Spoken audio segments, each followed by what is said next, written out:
أعوذ بالله من الشيطان الرجيم. قل هذه سبيلي أدعو إلى الله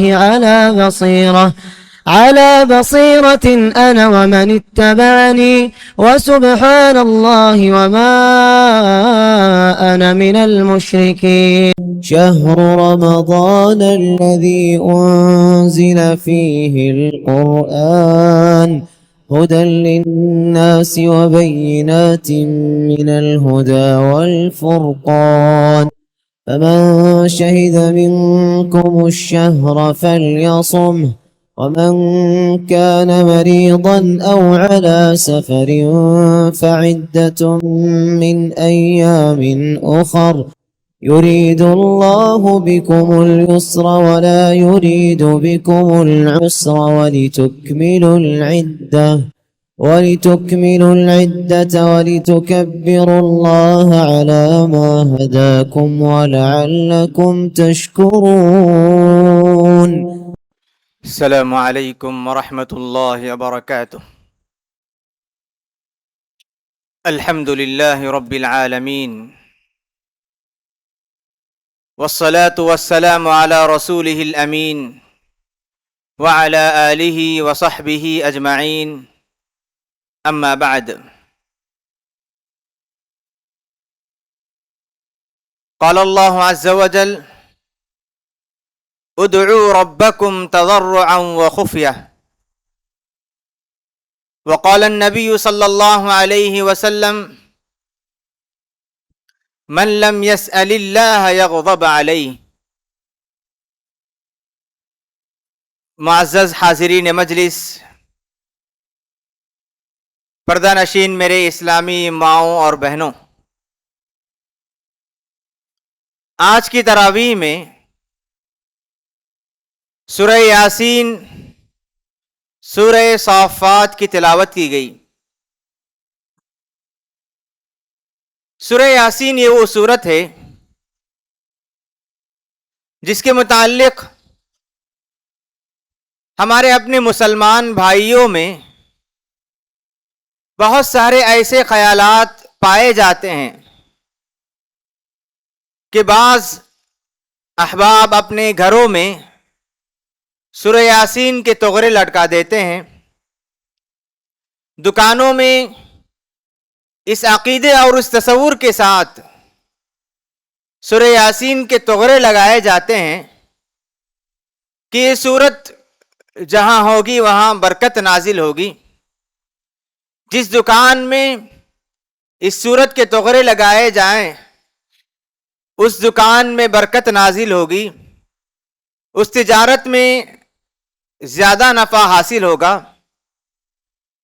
اس طرح کئی قسم کے غلط تصورات، غلط خیالات ہمارے اپنے مسلمانوں میں پائے جاتے ہیں. اسی طرح سورہ صافات کی ایک آیت ہے سلام علی نوح فی العالمین. یہ سورہ صافات کی آیت ہے. عام طور پر یہ آیت دکانوں میں یا جہاں دکاندار بیٹھتا ہے اس کے پیچھے لگائی جاتی ہے. عام طور پر یہ تصور رکھا جاتا ہے کہ سلام علی نوح فی العالمین، کہ سارے جہاں میں نوح علیہ السلام پر سلامتی ہو. یا اللہ تبارک و تعالیٰ نے کہا یہ آیت جہاں لگائی جائیں وہاں اللہ کی برکت نازل ہوتی ہے، رحمت نازل ہوتی ہے. لوگوں کا یہ تصور ہے، دکانوں میں اس طرح کی آیتیں لگائی جاتی ہے. اس طرح لگانا ہمارے لیے کئی طرح کے غلط عقیدے اور اس کے دروازے کھول دیتے ہیں. سب سے بڑھ کر اس طرح لٹکانے کا نقصان یہ ہوتا ہے کہ انسان اور مسلمان ایک بڑی عبادت سے محروم ہو جاتا ہے. جو انسان اس طرح کے تغرے لٹکاتا ہے اس کا یقین اس تغرے پر زیادہ ہوتا ہے. اللہ تبارک و تعالیٰ سے مانگنا اللہ تبارک و تعالیٰ سے سوال کرنے کا خیال بہت کم ہوتا ہے۔ اس بندے کو یہ خیال ہوتا ہے کہ جس گھر پر یا جس دکان میں یا جس جگہ پر یہ تغرے لٹکائے جائیں وہاں سے نقصان دور ہوتے ہیں، اللہ تبارک و تعالیٰ کی رحمت نازل ہوتی ہے۔ اس وجہ سے دعا کرنا، اللہ سے مانگنا، اللہ سے تعلق قائم کرنے کو وہ چھوڑ دیتے ہیں۔ یہ شرک کے مظاہر میں سے ایک اہم مظہر ہے۔ یہ جائز نہیں کہ انسان اس طرح کے تغرے لٹکائیں۔ آج میں نے جو آیت آپ لوگوں کے سامنے تلاوت کی، اس میں اللہ تبارک و تعالیٰ فرماتے ہیں کہ ادعوا ربکم تضرعا وخفیہ، کہ لوگوں اللہ تبارک و تعالیٰ کو پکارو گڑ گڑاتے ہوئے، چھپ چھپا کر اللہ تبارک و تعالیٰ کو چھپ کے پکارا کرو۔ اس آیت کریمہ میں اللہ تبارک و تعالیٰ نے اپنی ہر حاجت، اپنا ہر سوال اور اپنی ہر ضرورت اللہ تعالیٰ سے مانگنے کا حکم دیا۔ جو بندہ اللہ سے مانگے گا اللہ رب العالمین اس سے راضی ہوتے ہیں، اللہ رب العالمین اسے پسند کرتے ہیں۔ اور جو آدمی اللہ سے نہ مانگے، دعا سے کترائے، اللہ سے مانگنے کی عادت ختم ہو جائیں، اللہ کے رسول صلی اللہ علیہ وسلم فرماتے ہیں من لم یسأل اللہ یغضب علیہ، جو اللہ سے نہیں مانگتا اللہ تبارک و تعالیٰ اس پر غصہ ہوتے ہیں۔ اللہ تبارک و تعالیٰ کی رحمت کا اندازہ لگائیے کہ جو اللہ سے نہیں مانگتا، جو اللہ کو نہیں پکارتا، اللہ تعالیٰ اس پر غصہ ہوتے ہیں، اس پر غضبناک ہوتے ہیں، اللہ تعالیٰ اس سے ناراض ہوتے ہیں۔ یہ اللہ تبارک و تعالیٰ کی رحمت، اللہ تبارک و تعالیٰ کے احسان، اللہ تبارک و تعالیٰ کی مہربانی کی سب سے بڑی دلیل ہے کہ اللہ تبارک و تعالیٰ اس بندے سے ناراض ہوتے ہیں جو بندہ اس سے نہیں مانگتا۔ جو بندہ اس سے نہیں مانگتا اللہ تعالیٰ اس سے ناراض ہو جاتے ہیں۔ اللہ تبارک و تعالیٰ کی رحمت کا اندازہ لگائیے کہ اللہ تعالیٰ ہمیں نوازنا چاہتے ہیں، اللہ تبارک و تعالیٰ ہمیں دینے کے لیے تیار ہیں۔ اور جو بندہ مانگے، جو بندہ اللہ تبارک و تعالیٰ کے سامنے اپنی ضروریات کو رکھے، اللہ تعالیٰ اس سے راضی ہوتے ہیں، اسے نوازتے ہیں اور اپنی رحمتوں کی بارش اس پر برساتے ہیں۔ اور جو بندہ اسے نہ مانگے اللہ تعالیٰ ناراض ہو جاتے ہیں۔ اسی لیے ہمیں ہلاک کرنے والی چیزوں میں سے ایک اہم چیز یہ ہے کہ جو بندہ اللہ سے مانگنا چھوڑ دیتا ہے، اللہ تعالیٰ کے سامنے اپنی ضروریات رکھنا چھوڑ دیتا ہے، جو اپنی ضروریات کو اللہ کے سامنے نہیں رکھتا، اللہ کے علاوہ کسی اور کے سامنے رکھیں یا اللہ تبارک و تعالیٰ سے مانگنے کو معمولی سمجھیں، اللہ تبارک و تعالیٰ ایسے بندے سے ناراض ہو جاتے ہیں۔ جو بندہ اللہ سے مانگنا چھوڑ دیں وہ اللہ کی رحمت سے محروم، اللہ تعالیٰ کے فضل سے محروم، اللہ تعالیٰ کے احسان سے محروم۔ اور جو بندہ اللہ کے رحمت سے، اللہ کے احسان سے اور اللہ تعالیٰ کے فضل سے محروم ہو جائے وہ انسان دنیا میں ہلاک ہو جائے گا۔ جس کے لیے اللہ تعالیٰ کی رحمت بند ہو جائے وہ بندہ کیسے خوشی کے ساتھ زندگی گزار سکتا ہے؟ وہ بندہ کیسے امن و امان کے ساتھ زندگی گزار سکتا ہے؟ جس بندے پر اللہ غضبناک ہو، جس بندے پر اللہ تعالیٰ کا غصہ نازل ہو، وہ بندہ کیسے کامیاب زندگی گزار سکتا ہے؟ وہ بندہ کیسے راحت کی زندگی گزار سکتا ہے؟ اسی لیے دعا کی اہمیت کو سمجھنی چاہیے۔ اپنی ہر ضرورت، چاہے بڑی ضرورت ہو یا چھوٹی، ہر ضرورت کو اللہ تعالیٰ کے سامنے رکھنی چاہیے۔ ہر چیز اللہ تعالیٰ سے مانگنی چاہیے۔ اللہ تبارک و تعالیٰ کی رحمت کشادہ ہے اور اللہ تعالیٰ کی طاقت اور اللہ تعالیٰ کی قدرت اس قدر بڑی اور کشادہ ہے کہ اللہ تعالیٰ کے لیے کوئی بھی چیز مانے نہیں، اللہ تعالیٰ کے لیے کوئی بھی چیز رکاوٹ نہیں ہے۔ اللہ سے جو بندہ جو مانگتا ہے اللہ تعالیٰ اس کے لیے وہ عطا کرتے ہیں۔ اللہ تبارک و تعالیٰ یہاں تک کہتے ہیں وَإِذَا سَأَلَكَ عِبَادِي عَنِّي فَإِنِّي قَرِيبٌ، اے نبی آپ سے میرے بندے میرے بارے میں پوچھیں۔ اللہ تعالیٰ کہتے ہیں وَإِذَا سَأَلَكَ عِبَادِي عَنِّي، اے نبی آپ سے میرے بندے میرے بارے میں پوچھیں تو کہہ دینا فَإِنِّي قَرِيبٌ، میں بالکل قریب ہوں، میں ان کی باتوں کو سنتا ہوں، ان کے خیالوں کو سنتا ہوں، ان کی دعاؤں کو سنتا ہوں۔ اجیب دعوت الداعی اذا دعان، دعا کرنے والا جب مجھے پکارتا ہے تو میں اس کی دعا کو سنتا ہوں۔ دعا کرنے والا جب مجھے پکارتا ہے تو میں اس کی دعا کو پکارتا ہوں.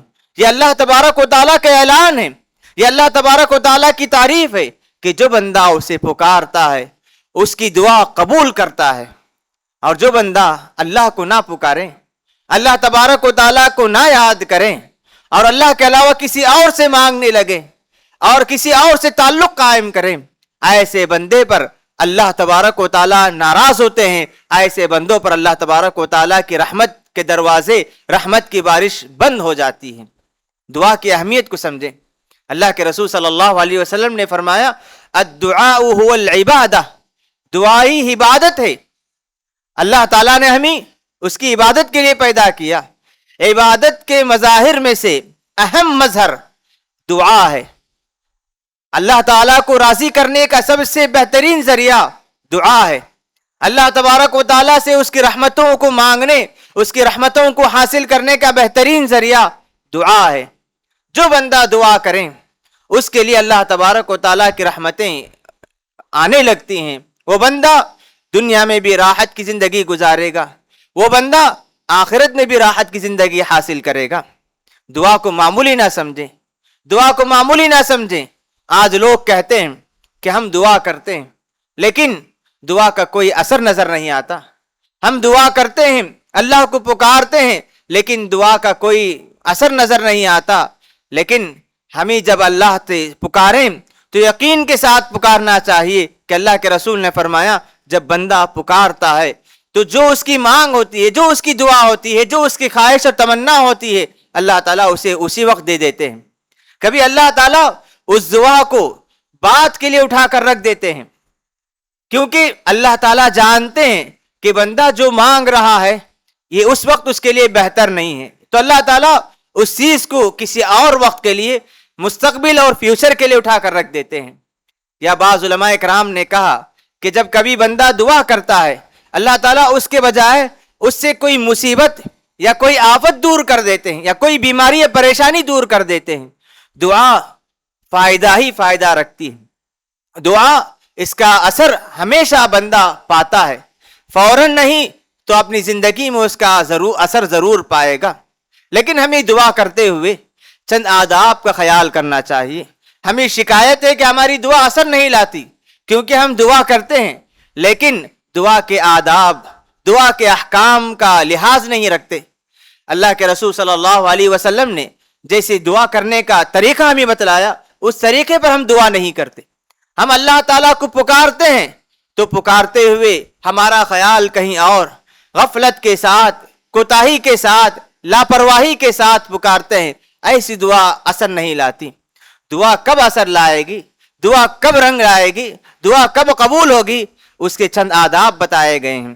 اللہ کے رسول صلی اللہ علیہ وسلم سے بہت سارے احادیث سے جو باتیں معلوم ہوتی ہے ان میں سب سے پہلی بات یہ ہے کہ جب بندہ دعا کے لیے ہاتھ اٹھائے تو اللہ تبارک و تعالیٰ کی تعریف بیان کرنا چاہیے اور اللہ کے رسول صلی اللہ علیہ وسلم پر درود بھیج کر اپنی ضروریات کو اللہ تعالیٰ کے سامنے رکھنا چاہیے. صحابہ کرام کہتے ہیں کہ اللہ کے رسول صلی اللہ علیہ وسلم کے ساتھ ہم لوگ بیٹھے ہوئے تھے. اتنے میں ایک آدمی آ کر دعا کیا اللہم اغفر لی اللہم ارحمنی, پروردگار مجھے معاف کر دے, مجھ پر رحم فرما.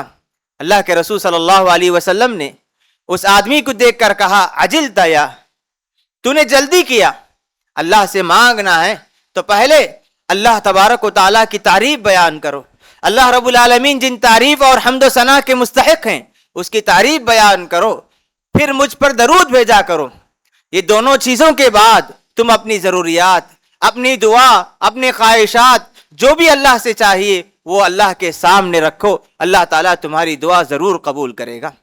تو اس طرح دعا شروع کرتے ہوئے سب سے پہلے اللہ تعالیٰ کی تعریف بیان کرنا, حمد و ثنا بیان کرنا, پھر اللہ کے رسول صلی اللہ علیہ وسلم پر درود بھیجنا چاہیے. درود بھیجنے کے بعد اللہ تبارک و تعالیٰ کے سامنے اپنی ضروریات, اپنی پریشانی, اپنی خواہشات, جو بھی دعا آپ کو کرنی ہے اللہ کے سامنے رکھنا ہے. یہ سب سے پہلی چیز. دوسری اہم چیز یہ ہے کہ اللہ رب العالمین کے ان گنت نام ہیں. اللہ رب العالمین کے ان گنت نام ہیں. اللہ کے نام کے وسیلے سے اللہ سے مانگنا چاہیے. پروردگار تو عطا کرنے والا, تو وہاب ہے, تو رزاق ہے، اس کے نام کے وسیلے سے اللہ تعالیٰ سے مانگنا چاہیے۔ اللہ تعالیٰ خود کہتے ہیں وَلِلَّهِ الْأَسْمَاءُ الْحُسْنَى فَادْعُوهُ بِهَا، اللہ رب العالمین کے اچھے اچھے بہترین مبارک نام ہیں، فَادْعُوهُ بِهَا، ان ناموں کے ذریعے اللہ کو پکارو۔ ہر بندہ گنہگار ہے، اللہ سے ہمیں معافی چاہیے، تو ہمیں کہنا چاہیے کہ پروردگار تو معافی کو پسند کرنے والا، جیسے کل ہم نے بتایا اللہم انک عفو، پروردگار تو عفو ہے، عفو درگزر کو پسند کرنے والا ہے، تو مجھے معاف کر دے۔ اللہ کے نام کے وسیلے سے پکارنا چاہیے۔ اللہ کے رسول صلی اللہ علیہ وسلم کی کتنی دعا ہیں جس میں اللہ کے رسول صلی اللہ علیہ وسلم اللہ رب العالمین کے نام کے وسیلے سے پکارا کرتے تھے، یا حی یا قیوم برحمتک استغیث، اے ہمیشہ زندہ رہنے والی ذات جس کے بلبوتے پر دنیا قائم ہے، میں تیری رحمت کے ذریعے سے تیری مدد طلب کرتا ہوں۔ اللہ کے رسول صلی اللہ علیہ وسلم اللہ کے نام کے ذریعے پکارا کرتے تھے، اللہ کے نام کے ذریعے سے اپنی ضروریات مانگا کرتے تھے۔ اللہ تبارک و تعالیٰ سے کوئی بھی چیز مانگنی ہے، اللہ تبارک و تعالیٰ سے آپ کو کوئی چیز مانگنی ہے تو اللہ کے نام کے وسیلے سے مانگیں، اللہ رب العالمین ضرور عطا فرمائیں گے۔ اسی طرح علماء کرام کہتے ہیں کہ دعا کے آداب میں سے ایک اہم ادب قبلہ رخ ہو کر دعا کرنا، واجب نہیں، ضروری نہیں، مستحب ہے۔ دعا کے آداب میں سے ہے کہ بندہ قبلہ رخ ہو کر، قبلے کی طرف ہو کر جب دعا کرتا ہے تو وہ دعا اثر لاتی ہے۔ علماء کرام نے قبلے کی طرف رخ ہو کر کے دعا کرنے کو مستحب قرار دیا، سنت قرار دیا ہے۔ اگر دعا کرتے ہوئے قبلے کی طرف رخ کر کے دعا کریں وہ دعا ضرور اثر لاتی ہے۔ اللہ کے رسول صلی اللہ علیہ وسلم بدر کے میدان میں سامنے 1000 کی فوج ہے، لشکر ہے، دشمن ہے، اور ان کی تعداد، مسلمانوں کی تعداد بالکل کم تھی، 300۔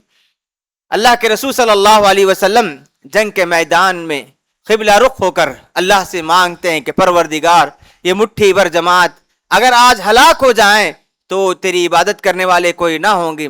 تو اس طرح اللہ کے رسول صلی اللہ علیہ وسلم میدان جنگ میں بھی قبلے کی طرف رخ کر کے اللہ کو پکارا۔ تو علماء کرام نے اس حدیث سے استدلال کیا کہ قبلے کی طرف رخ کر کے پکارنا دعا کے آداب میں سے ہے، ایسی دعا ضرور رنگ لاتی ہے، ایسی دعا ضرور قبول کی جاتی ہے۔ اسی طرح دعا کے آداب میں سے ایک اہم ادب دونوں ہاتھوں کو اٹھا کر مانگنا۔ دعا کے آداب میں سے ایک اہم ادب یہ ہے کہ دونوں ہاتھوں کو اٹھا کر مانگنا چاہیے، دعا کرنا چاہیے۔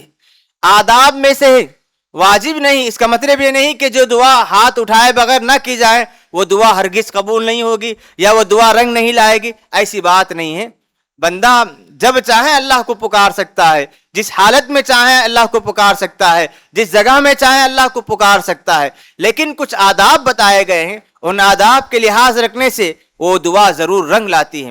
دعا کے آداب میں سے ایک اہم ادب دونوں ہاتھوں کو اٹھا کر اللہ سے مانگنا۔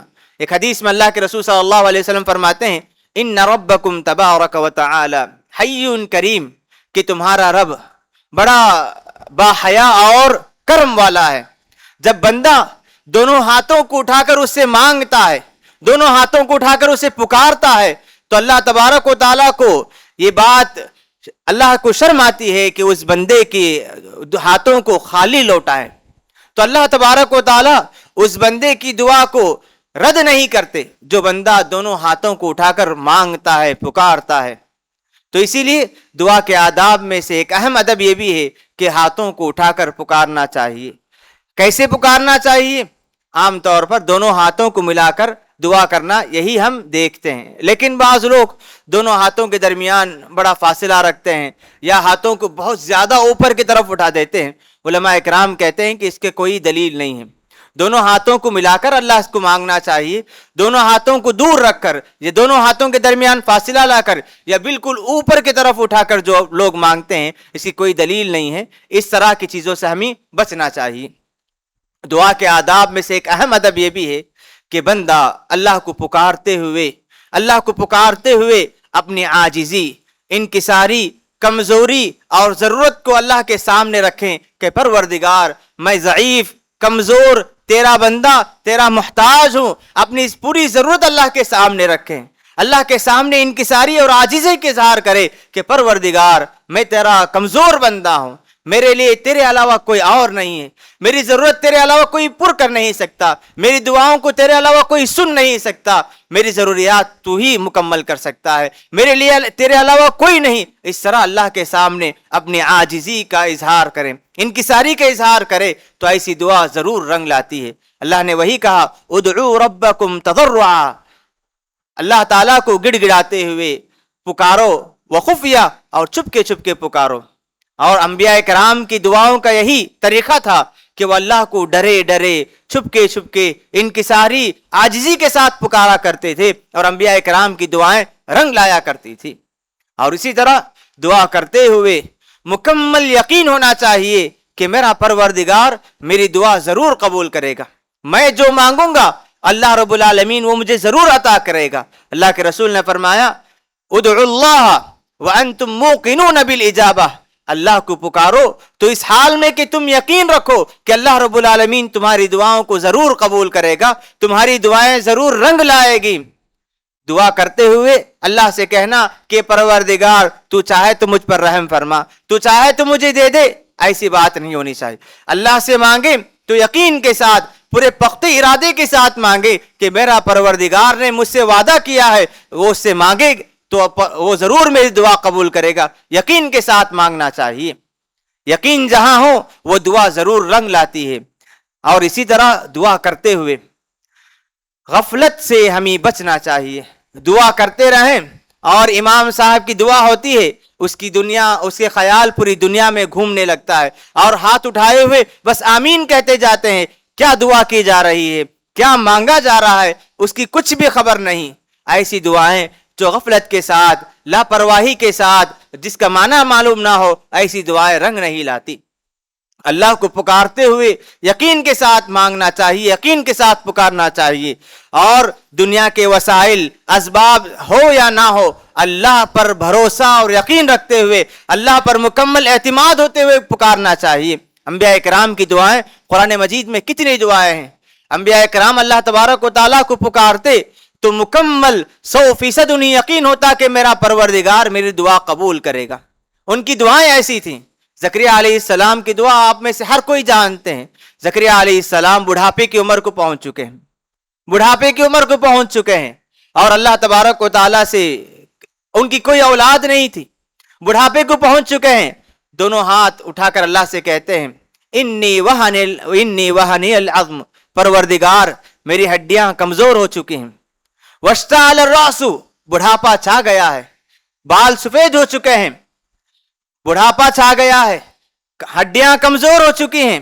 بظاہر اولاد کی کوئی علامت نہیں ہے، کوئی اسباب نہیں ہے، اور بیوی بانجھ ہیں۔ بانجھ ایسی عورت جس میں بچے پیدا کرنے کی صلاحیت نہیں ہوتی۔ ایسے موقع پر اللہ سے پکارتے ہیں کہ پروردگار دنیا کے اسباب ختم ہو چکے ہیں، لیکن تیری دعا سے، تجھے دعا کر کے، تجھے پکار کے میں نے کبھی محروم نہیں ہوا۔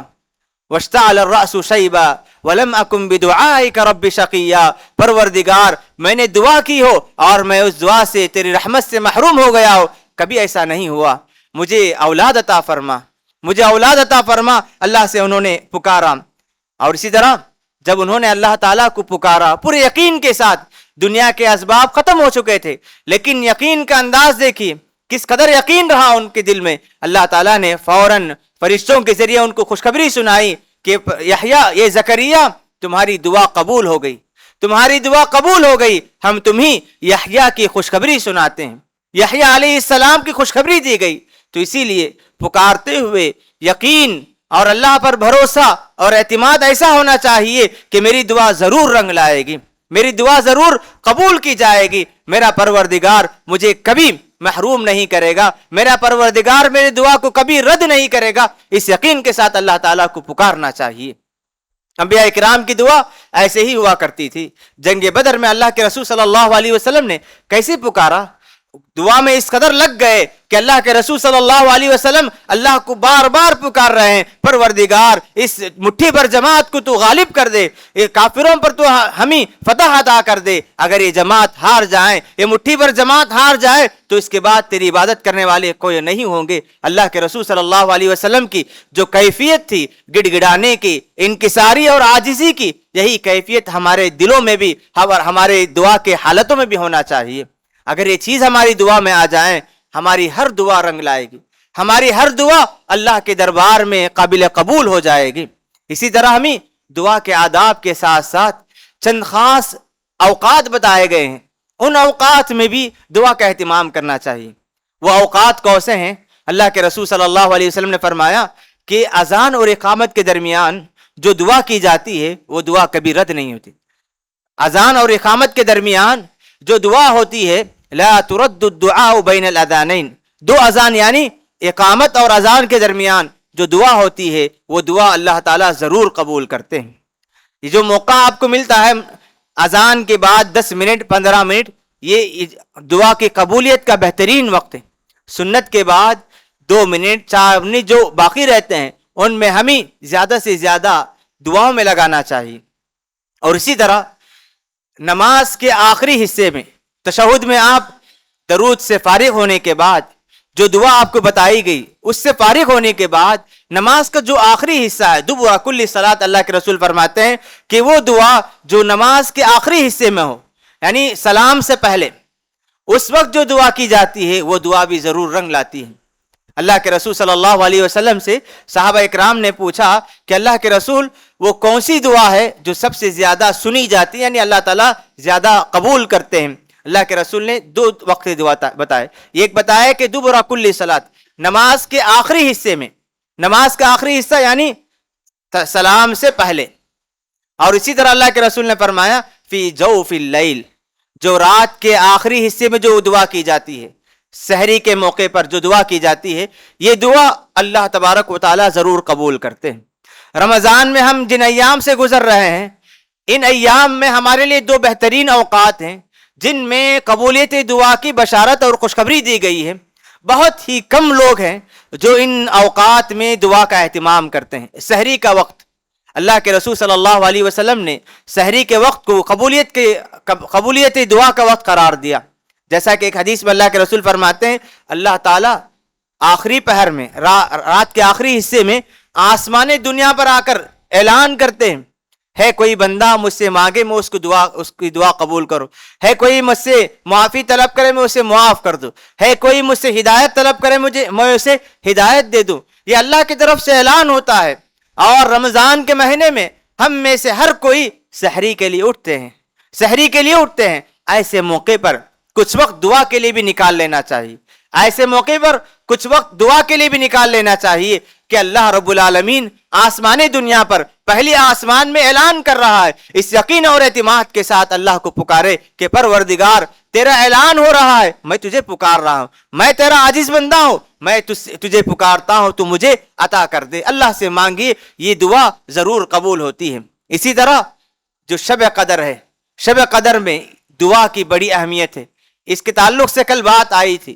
دعا ان راتوں میں کثرت سے دعا کیجیے, کثرت سے اللہ تبارک و تعالیٰ سے مانگیے, اور جو بھی دعا کریں بار بار اللہ سے مانگنا چاہیے. ایسا نہیں کہ 1 بار 2 بار مانگے, ایسی بات نہیں, بلکہ بعض حدیث میں بات آتی ہے الحوا فی الدعاء, اصرار کے ساتھ کثرت کے ساتھ بار بار اللہ سے مانگنا چاہیے. اللہ کے رسول کی سنت یہ بتائی جاتی ہے کہ جب کبھی اللہ کے رسول صلی اللہ علیہ وسلم دعا کرتے تو 3 مرتبہ دعا کرتے, کبھی اللہ سے مانگتے تو 3 مرتبہ اللہ سے مانگا کرتے تھے. علماء اکرام نے کہا کہ جو دعا کثرت کے ساتھ کی جائے, اصرار کے ساتھ بار بار کی جائے, اللہ رب العالمین اس دعا کو ضرور قبول کرتے ہیں. اور اسی طرح دعا کے قبولیت کے جو آداب, جو اوقات بتائے گئے, ان میں سے ایک اہم وقت جمعے کا دن کا وقت ہے. جمعے کے دن اللہ کے رسول نے فرمایا اس دن ایک ایسا وقت بھی ہے جب بندہ اس وقت میں جو بھی دعا کرتا ہے وہ دعا اللہ تعالیٰ ضرور قبول کرتے ہیں. علماء اکرام نے شارحین حدیث کی شرح میں لکھا ہے کہ وقت عصر کی نماز کے بعد سے سورج غروب ہونے تک کا وقت رہتا ہے.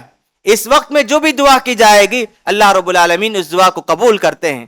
ہم نے آپ کے سامنے بارہا کہا کہ سلف صالحین کا معمول یہ تھا کہ بہت سارے صحابہ, بہت سارے تابعین کے تعلق سے آتا ہے کہ جمعے کے دن عصر کے بعد سارے کام چھوڑ دیا کرتے تھے, اپنے آپ کو دعا کے لیے فارغ کر لیا کرتے تھے, دعا کے لیے اپنے آپ کو فارغ کر لیا کرتے تھے.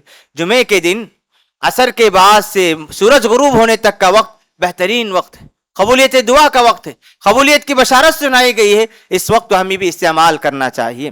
اسی طرح قبولیت کی ایک بشارت یہ بھی سنائی گئی ہے کہ اللہ کے رسول صلی اللہ علیہ وسلم نے ایک حدیث میں فرمایا من تعار من اللیل، کہ جب آدمی رات میں سو رہا ہو، اچانک اس کی آنکھ کھل گئی، اچانک اس کی آنکھ کھل گئی، اور اچانک آنکھ کھلنے کے بعد جو بندہ اللہ تبارک و تعالیٰ کو پکارے، اور وہ دعا اللہ کے رسول صلی اللہ علیہ وسلم فرماتے ہیں کہ جو بندہ رات میں آنکھ کھلنے کے بعد کہے لا الہ الا اللہ وحدہ لا شریک لہ لہ الملک ولہ الحمد وہو علی کل شیء قدیر، الحمد للہ واللہ اکبر ولا حول ولا قوت الا باللہ، یہ دعا پڑھیں۔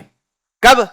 جب رات میں بستر پر آپ لیٹے ہوں، آپ کی آنکھ کھل گئی، ایسے موقع پر آپ نے یہ دعا پڑھا لا الہ الا اللہ وحدہ لا شریک لہ لہ الملک ولہ الحمد وہو علی کل شیء قدیر، الحمد للہ وسبحان اللہ ولا الہ الا اللہ واللہ اکبر ولا حول ولا قوت الا باللہ۔ یہ دعا آپ میں سے ہر ایک کو یاد ہے، بس ترتیب اس کو کرنی چاہیے، اس ترتیب کے ساتھ دعا پڑھیں، اور اس کے بعد اللہ سے جو بھی مانگے، اللہ کے رسول فرماتے ہیں کہ اس کی دعا ضرور قبول ہوگی۔ رات میں آنکھ کھلنے پر دعا پڑھنے کے بعد جو بھی دعا بندہ اللہ سے مانگے وہ دعا ضرور رنگ لاتی ہے۔ اسی طرح اللہ کے رسول نے فرمایا آنکھ کھلنے کے بعد وہ بندہ بستر چھوڑ کر وضو کرے اور 2 رکعت نماز پڑھے تو اللہ کے رسول فرماتے ہیں کہ اس کی وہ رکعت 2 رکعت بھی قابل قبول، اللہ تعالیٰ قبول کریں گے، اور اس وقت اللہ سے مغفرت طلب کرے تو اللہ تعالیٰ اس کے گناہ کو معاف کر دیتے ہیں۔ کتنی بڑی بشارت ہے کہ ہم رات میں سوئے ہوں، آنکھ کھلی، یہ دعا پڑھے اور اللہ سے مانگ لی، کوئی بھی دعا آپ نے مانگا یہ دعا ضرور اللہ تعالیٰ قبول کرتے ہیں۔ تو بہرحال باتیں بہت زیادہ ہیں، دعا عبادت ہے، دعا اللہ تعالیٰ کی رحمت کو مانگنے کا ذریعہ ہے، دعا اللہ تبارک و تعالیٰ کو راضی کرنے کا ذریعہ ہے۔ جو بندہ اللہ سے مانگے گا وہ دنیا میں اللہ کی رحمتیں پائے گا، جو بندہ اللہ سے مانگے اللہ تعالیٰ اس سے راضی ہوتے ہیں۔ دنیا میں کوئی بھی ایسا بندہ نہیں ہے جس نے دعا کی ہو اور ناراض یا محروم ہوا ہو۔ اللہ سے مانگیے، اللہ کو راضی کیجیے، پروردگار کی رحمتیں ہمارے انتظار میں ہیں، اللہ تعالیٰ راضی ہوگا، اللہ تعالیٰ کی رحمتیں ہم پر نازل ہوں گی۔ دعا کی اہمیت اپنے دل میں بٹھائیے، یقین کے ساتھ، اعتماد کے ساتھ، بھروسے کے ساتھ دعا کے آداب کا خیال کرتے ہوئے، اور خاص طور پر ان اوقات میں جن اوقات میں دعا کی قبولیت کی بشارت سنائی گئی ہے ان اوقات میں دعاؤں کا اہتمام کیجیے۔ رب العالمین ہم سے راضی ہوگا اور اس کی رحمتیں ہم پر برسنے لگے گی۔ اللہ رب العالمین ہم سے راضی ہوگا تو اللہ تعالیٰ ہماری دعاؤں کو قبول کرے گا۔ رب العالمین سے دعا ہے کہ پروردگار مجھے اور آپ کو دعا کی اہمیت کو سمجھنے اور کثرت سے اللہ کو پکارنے کی توفیق عطا فرمائے۔ اللہم آمین، وصلی اللہ علی نبینا محمد وعلی آلہ وصحبہ اجمعین۔